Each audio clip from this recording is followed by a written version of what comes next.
ನಮಸ್ಕಾರ ಫ್ರೆಂಡ್ಸ್, ನಾನಿವತ್ತು ಬೆಲ್ಲದ ಸಿಹಿ ಕುಂಬಳಕಾಯಿ ಹಲ್ವ ಮಾಡ್ತಾಯಿದ್ದೀನಿ. ತುಂಬ ಈಸಿಯಾಗಿ ಮಾಡ್ಬೋದು. ಸಿಹಿ ಕುಂಬಳಕಾಯಿ ಆರೋಗ್ಯಕ್ಕೆ ತುಂಬ ಒಳ್ಳೆಯದು. ನಾನು ಸಕ್ಕರೆನ ಉಪಯೋಗ ಮಾಡ್ತಾನೇ ಇಲ್ಲ, ಅದ್ರ ಬದಲಾಗಿ ಬೆಲ್ಲದಲ್ಲಿ ಮಾಡ್ತಾಯಿದ್ದೀನಿ. ಬೆಲ್ಲದಲ್ಲಿ ಮಾಡೋದ್ರಿಂದ ಮಕ್ಕಳಿಗೆ ಮತ್ತು ಏಜ್ ಆದವ್ರಿಗೆ ಎಲ್ಲರಿಗೂ ಒಳ್ಳೆಯದು. ನಾನು ಅರ್ಧ ಸಿಹಿ ಕುಂಬಳಕಾಯಿಯನ್ನು ಕಟ್ ಮಾಡಿ ಈ ಥರ ಸಿಪ್ಪೆ ತೆಗೆದು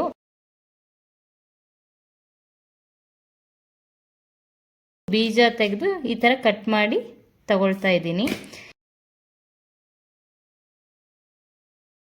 ಈ ಥರ ತುರಿ ಬಂದರೆ ಚೆನ್ನಾಗಿ ಬರುತ್ತೆ. ಬೇಕಾಗಿರುವ ಸಾಮಗ್ರಿಗಳು: ನಾನು 3 ಕಪ್ ಸಿಹಿ ಕುಂಬಳಕಾಯಿ ತುರಿಗೆ 1 ಕಪ್ ನಷ್ಟು ಬೆಲ್ಲ ತಗೊಳ್ತಾ ಇದ್ದೀನಿ. ಸ್ವಲ್ಪ ಗೋಡಂಬಿ, ದ್ರಾಕ್ಷಿ, ಬಾದಾಮಿ, ಏಲಕ್ಕಿ, 8 ಚಮಚ ತುಪ್ಪ.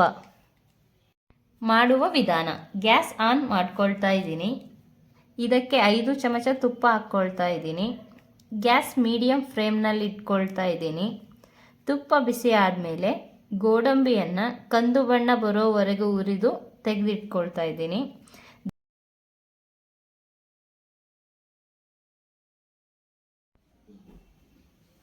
ದ್ರಾಕ್ಷಿನ ಹುರಿದ್ಬಿಟ್ಟು ತೆಗೆದಿಡ್ತಾ ಇದ್ದೀನಿ. ಬಾದಾಮಿನೂ ಅಷ್ಟೇ, ಸ್ವಲ್ಪ ಕಂದು ಬಣ್ಣ ಬರೋವರೆಗೂ ಹುರಿದ್ಬಿಟ್ಟು ತೆಗೆದಿಡ್ತಾ ಇದ್ದೀನಿ. ಈಗ ಇದಕ್ಕೆ ತುರಿದ ಕುಂಬಳಕಾಯಿ ಸೇರಿಸಿ 10 ನಿಮಿಷ ಕಂದು ಬಣ್ಣ ಬರೋವರೆಗೂ ಮತ್ತು ಹಸಿ ವಾಸನೆ ಹೋಗೋವರೆಗೂ ಹುರಿಯಿರಿ.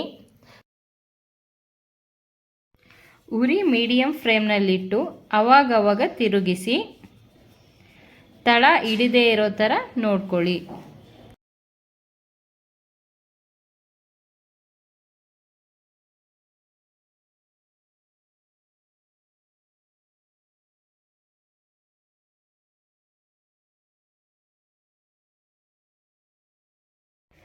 ಈಗ ಹಸಿ ವಾಸನೆ ಹೋಗಿದೆ. ನೆಕ್ಸ್ಟ್ ಬೆಲ್ಲ ಹಾಕುವಾಗ 1 ಕಪ್ನಲ್ಲಿ 3/4 ಕಪ್ ಫಸ್ಟ್ ಹಾಕಿ ಸ್ವೀಟ್ ನೋಡಿಕೊಂಡು ಬೇಕಾದರೆ ಉಳಿದಿರೋದನ್ನ ಹಾಕ್ಕೊಳ್ಳಿ. ಸೇರಿಸಿ ಚೆನ್ನಾಗಿ ಮಿಶ್ರಣ ಮಾಡಿ 2 ಮಿನಿಟ್ಸ್ ಮಿಶ್ರಣ ಮಾಡಿ ಸ್ವೀಟ್ ಸರಿಯಾಗಿದೆಯಾ ತಿಂದು ನೋಡಿಕೊಳ್ಳಿ. ಬೇಕಿದ್ದರೆ ಬೆಲ್ಲ ಸೇರಿಸಿಕೊಳ್ಳಿ.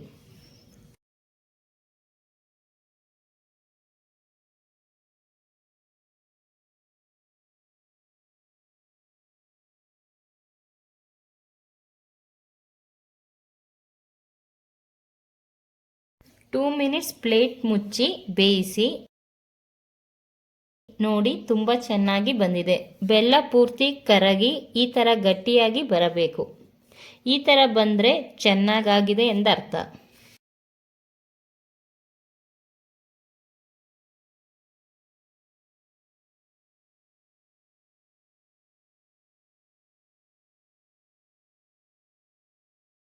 ನಾನು ಮತ್ತೆ 2 ಚಮಚ ತುಪ್ಪ ಹಾಕ್ತಾ ಇದ್ದೀನಿ.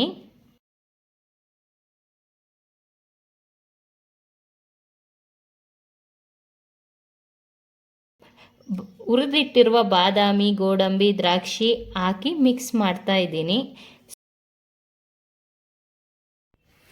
ಬಾದಾಮಿ ಹಾಕಲೇಬೇಕಂತಿಲ್ಲ, ಹಾಕಿದ್ರೆ ಮಕ್ಕಳು ಇಷ್ಟಪಟ್ಟು ತಿಂತಾರೆ. ಅದಕ್ಕೋಸ್ಕರನೇ ನಾನಿಲ್ಲಿ ಡ್ರೈ ಫ್ರೂಟ್ಸ್ನ ಸ್ವಲ್ಪ ಜಾಸ್ತಿನೇ ಹಾಕ್ತಾ ಇದ್ದೀನಿ.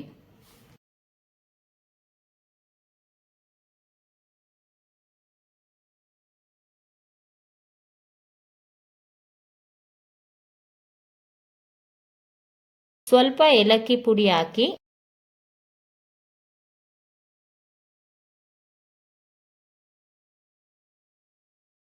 ಮಿಕ್ಸ್ ಮಾಡಿ 2 ಮಿನಿಟ್ಸ್ ಬೇಯಿಸಿ.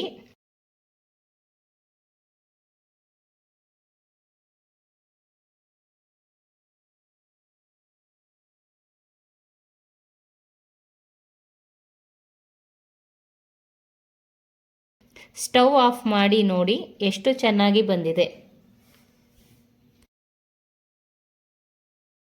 ನೀವು ಕೂಡ ಒಮ್ಮೆ ಟ್ರೈ ಮಾಡಿ ನೋಡಿ. ಇಷ್ಟ ಆಗಿದ್ದರೆ ಲೈಕ್, ಶೇರ್ ಮಾಡಿ. ಮತ್ತಷ್ಟು ರೆಸಿಪಿಗೆ ಸಬ್ಸ್ಕ್ರೈಬ್ ಆಗಿ ಪಕ್ಕದಲ್ಲಿರೋ ಬೆಲ್ ಬಟನ್ ಅನ್ನು ಒತ್ತಿ. Thank you.